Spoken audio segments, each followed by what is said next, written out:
Welcome to part one of our cross-country trip, our first trip with our RV. This first leg brought us from New York to Ohio. On this trip is me, my wife, 2 kids, and 3 friends. The trip can go as long as 30 days. We planned for at least 3.5 weeks. There's some clips of us going through the first couple states, obviously Pennsylvania and into Ohio. On the trip, we intend on going all the way to California and back, doing a full loop of the US. Our intended gas budget is about $3,000. Hopefully we have a little bit left over that we can divvy up between everybody when we get back. At this point in the trip, by the time we made it to Ohio, we had gone through 2.5 tanks of gas, averaging about 9 miles per gallon. There was a pretty strong wind blowing at me the entire time, between 20 and 30 miles an hour. On our last trip around the country in our van, we have found that our favorite place to eat in Ohio is a small chain pizza joint called Pizza Roto. So of course we had to show everybody. Unlike our last trip into the Smoky Mountains, there's quite a bit of cities we've been traveling through on 90.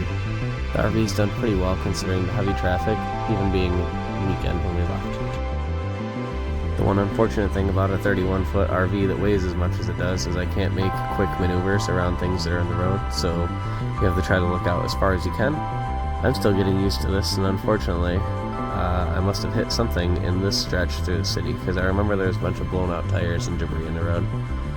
Also, you have to be careful around those sharp corners, because if you take it at more than 30 miles an hour, it feels like you're going to tip over.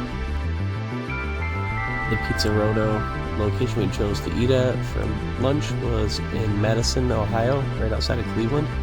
This is us pulling in and setting up.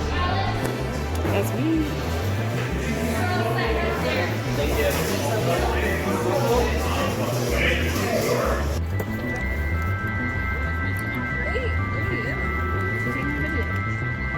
Say hi, Dad. Say hi. It was around this time when we were finishing up, I decided I'm going to go look at the RV real quick before we take off, check over the tires, and things did not go so hot. Apparently on that stretch of road that I was talking about, I must have ran over, it looks like it's a self-tapping screw. We actually noticed it back at the pizza shop and then put some soapy water on it to check to see how badly it was leaking, because we did not have a very good option that second to take off and get it fixed. Decided to actually drive through to our destination in Illinois, and then the next morning found this tire shop right outside the Rockford Speedway, and they're super nice people. Highly recommend them.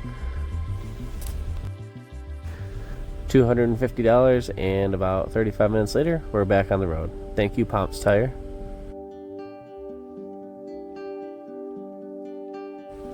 Our next destination brings us right outside Chicago. If you want, please like and subscribe to follow and see what we do next. Remember, why wait? Adventure today.